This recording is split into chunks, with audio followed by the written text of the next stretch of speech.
Let's box a Subnautica order. First, we take out our boxes. All right, box is built. Time to go get the watch and box that. Let's open up the box.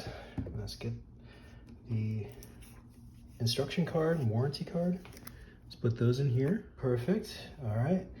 Now let's put the watch tool in here. Now let's test the watch to make sure it works. Since this isn't automatic, you just gotta shake it a few times and watch it, make sure it works. Everything looks good.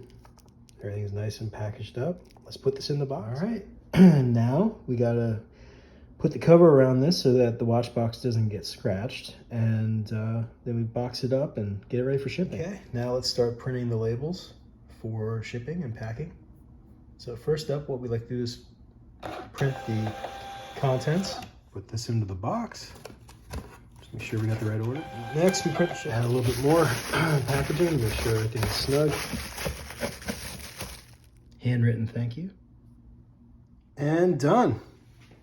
Ready to go out Monday.